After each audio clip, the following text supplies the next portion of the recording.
Ẹ̀yin èèyàn lé ṣàlàáfíà ní abá yín. Ó dáa kéèyàn máa sin Ọlọ́run o pẹ̀lú ọkàn kan ní òtítọ́ àti ní òdodo. Ọlọ́run Elédùmarè á wà pẹ̀lú gbogbo etí tó ń gbọ́ mi o. Mo kí yín káàbọ̀ sí orí channel yín Mashola Gist TV. Ẹ káàbọ̀, ṣàlàáfíà ní abá yín. Gbogbo lé ń kọ́, ṣé àlàáfíà ni ẹ wà? Ẹ̀yin èèyàn lé kò fara rán pálàsì kábíyèsí pẹ̀lú àwọn olórí yìí o. Fire on the mountain gbáà ní ọ̀rọ̀ wọn. Wọn ò fi ìdùnnú láti fi gbọ́ pé Queen Naomi fẹ́ padà wá sínú pálàsì. Wọn ò fẹ́ gbọ́ rárá. Ṣùgbọ́n kí lẹ fẹ́ ṣe? Kò sí nǹkan tẹ́ lè ṣe. Wọ́n máa padà wá náà nìyẹn. Ẹni tí ò bá tẹ́ lọ́rùn kó wá nǹkan ṣe. Ẹ̀yin èèyàn lé, tó bá jẹ́ ìgbà àkọ́kọ́ tẹ̀ ń gbọ́ mi, èmi Mashola Yorùbá ni mo máa ń sọ lórí channel mi o, èdè abínibí. Mo máa ń sọ̀rọ̀ nípa celebrity gist, royal gist, politics àti gbogbo nǹkan tó ń ṣẹlẹ̀ ní orílẹ̀-èdè Nàìjíríà nílẹ̀ bàbá wa. Ẹ̀yin èèyàn lé, ẹ káàbọ̀ sórí gist tèmi o. Ẹ jọ̀ọ́ nítorí Ọlọ́run ẹ bá mi subscribe. Tẹ́ bá ti subscribe, tí má ti post ẹ máa rí straight ló máa wọrí fóònù yín. Ọlọ́run á bá mi gbọ́wọ́ yín sókè o. Òkè lọ́lá yín á máa lọ o. Ẹ̀yin èèyàn lé, ó ṣẹnu láàánú wípé kábíyèsí wọ́n finalize gbogbo covenant àti gbogbo ìfẹ́ wọn pẹ̀lú Queen Naomi o. Ni owú bá fẹ́ pa àwọn olórí o. All these Oloris, they gather. Gbogbo nǹkan tó ń ṣe, wọ́n ń ṣe nǹkan sí Queen Naomi. Orí ara wọn mà ló ń padà sí. Nítorí pé grace tí Queen Naomi carry, ó ti pọ̀ jù.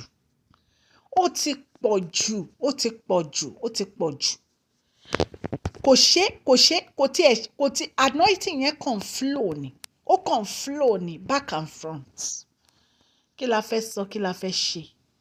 Ju ká máa bá wọn dúpẹ́ lọ́wọ́ Ọlọ́run, nítorí wípé Ọlọ́run jẹ́wọ́ ara ẹ̀ nínú ayé Queen Naomi. Ọlọ́run jẹ́wọ́ ara ẹ̀, ó farahàn wípé lóòótọ́ wọ́n sìn òun ní òtítọ́ àti ní òdodo.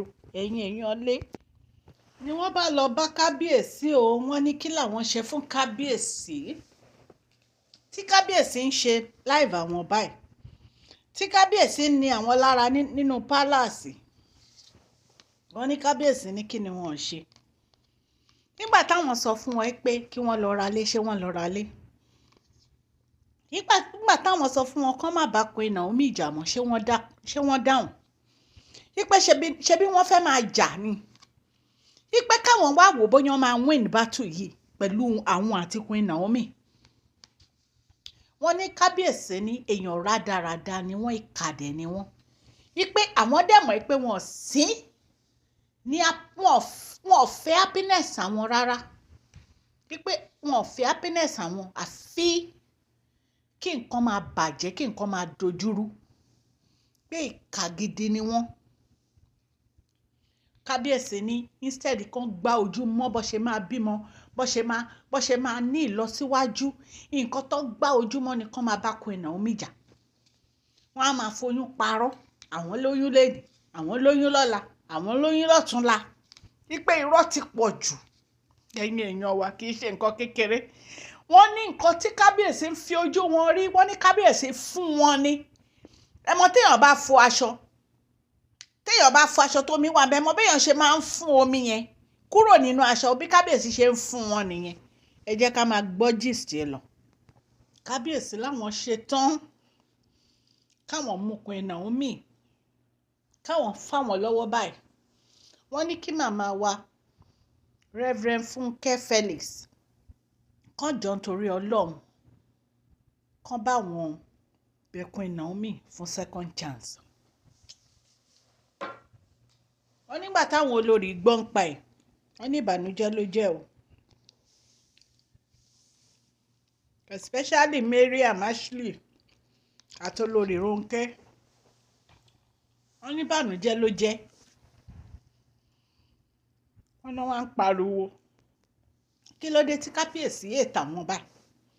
Kí ló dé tó yẹ pé kò sí nǹkan táwọn ṣe, táwọn mọ̀ ọ́ ṣe níwájú kábíyèsí ẹ̀yin èèyàn lé kì í ṣe nǹkan kékeré o. ẹ̀yin ẹ wo Dr. Elizabeth ó fi ara balẹ̀ fún kábíyèsí ni torí ó mọ̀ pé tínú kábíyèsí ò bá dùn inú òun ò ní dùn. Elizabeth wọ́n gbọ́n níwájú báyìí wọ́n gbọ́n lẹ́yìn wọ́n dẹ̀ fi ọ̀rọ̀ Queen Naomi ṣeré rárá. wọ́n fi ọ̀rọ̀ Queen Naomi ṣeré o. Ọlọ́run Elédùmarè ó máa bá mi dúró ti Dr. Elizabeth o. ó máa finú ṣoyún ó máa fẹ̀yìn gbọ́n ọmọ pọ̀n ní àṣẹ Ọlọ́run. èèyàn dáadáa ni Dr. Elizabeth èèyàn dáadáa ni. ẹ̀yin ẹ̀ wò ó gbogbo ìgbà tó ti dé palace yẹn ló ti ń sáré kìtìkìtì bí Queen Naomi ṣe máa padà wá sínú palace.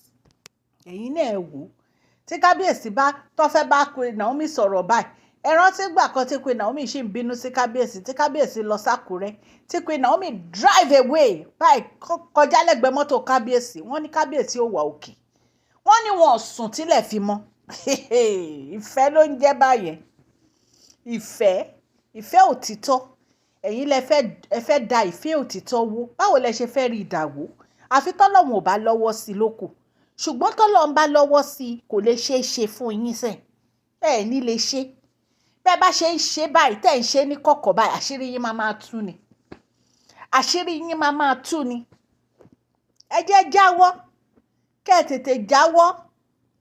irú Mariam tó ló lọ sílé babaláwo kí babaláwo ń sọ fún yín pé àyẹn tó ń fẹ́ sa kínní sí orí tó ní orí àpáta ni o òòyà má ṣe torí tó bá ṣe ó máa dà lé ẹ lórí ni o.